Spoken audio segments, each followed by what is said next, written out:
Hey guys, Justin with Ready Business Systems. Today I'm going to be going over the rate matrix in Service Autopilot.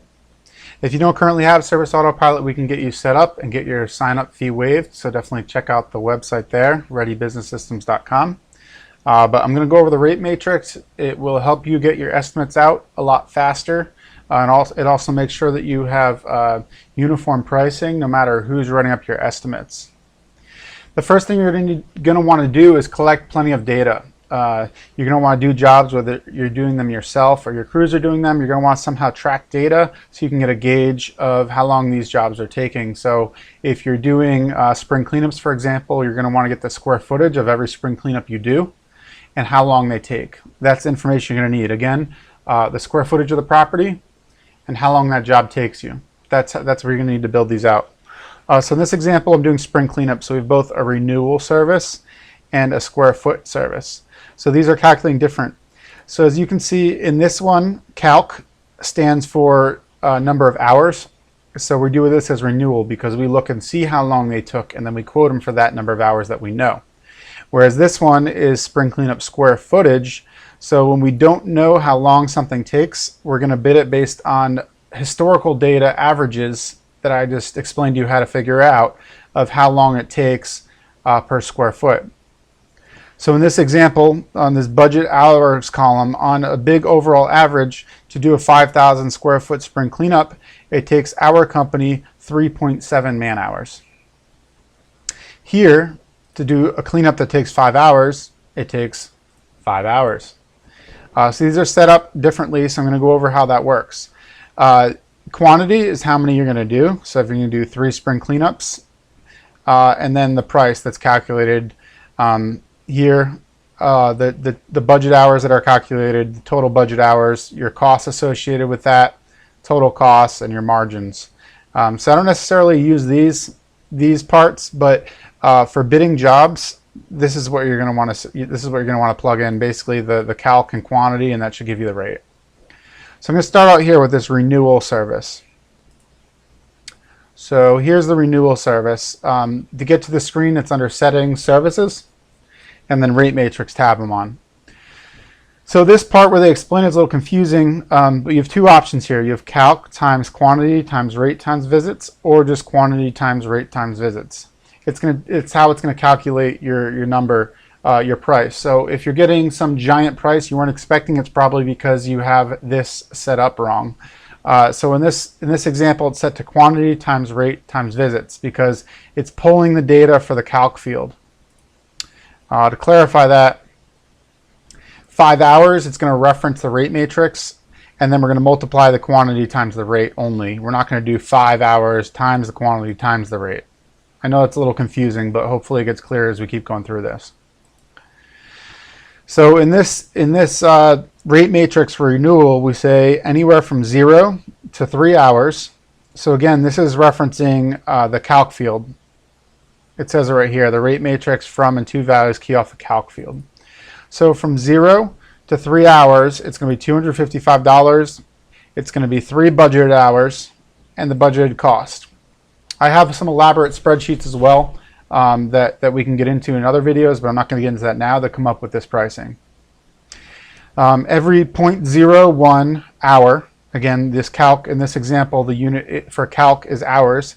So every 0.01 hour over 3 hours is going to be 0.85, is going to be 85 cents more with 0.01 more time. So it takes that much longer, and additional cost of 0.18. So going back to this rate matrix, for renewal, here, it's pulling off those numbers. So remember, 0 to 3 is going to be $255, and that's exactly what happens. So if I do 4, it's going to say, it's going to take, for every 0.01, it's going to multiply it times 85 cents. So if I put 4 hours, it's going to be $340. So that's doing 1 times, 0.01. It's multiplying it to come up with times 85 cents to come up with the calculated price. So that's how that one works. Again, it's every 1 over, it's going to keep multiplying to get to your calculated price. Again, I know it's kind of confusing. I'm even confusing myself a bit as I go over this again. So then the other way to do it is by square footage. So 5,000 square feet. And that's this example here. So as the square footage goes up, the price is going to go up, and the budget hours and the cost. So again, we're using the same calculation because we don't multiply 5,000. 5,000 is where it's pulling this from this rate matrix here. So from 0 to 4,999 square feet, it's going to be this price. And this is built off of our spreadsheet based off of historical data. And it's going to take this long, and it's going to cost us this much. All right. So we did it for each increment of 1,000. So for each 1,000 over, this is directly pulling from here. So it's going to say whatever number you type in for your estimates, it's going to pull directly off this grid. So if you type in 4,999, it's going to spit out 263. If you type in 5,000, it's going to spit out 316 for a cost. So this is pretty straightforward. If you type in 6,000, anywhere from 6,000 to 6,999, it's going to say it's 368.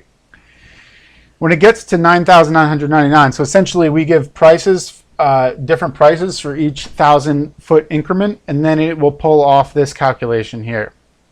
So every square foot over 9,999, so this is basically for 10,000 square feet and up, it's gonna be this much more than this price, and there forward. So it'll keep adding depending on how high you go. You can also use these fields here. So this is based on custom field.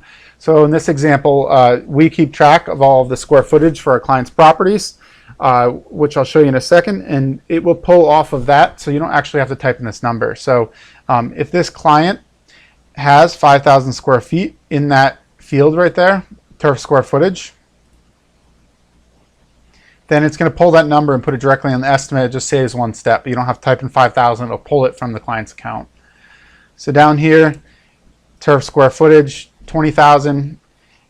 I overwrote it and typed in 5, but when you open up this estimate, it'll automatically type in 20,000. So that's how you build out these rate matrices. A little confusing, but very powerful.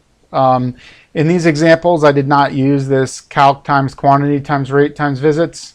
That just gives you further options, but if you're going to set them up the way I have them set up, you're going to want to set up this way: quantity times rate times visits. If I did calc, it's going to multiply the whole thing. So in some scenarios, you might want to multiply this times this times this and get your price. But in this example, we're going to be way off. If we take 20,000 times 777, it's going to be a giant number, and that's not how we use it to set ours up. So that's how you use the rate matrices in Service Autopilot. Check out the website, readybusinesssystems.com, and I'll catch you guys next time.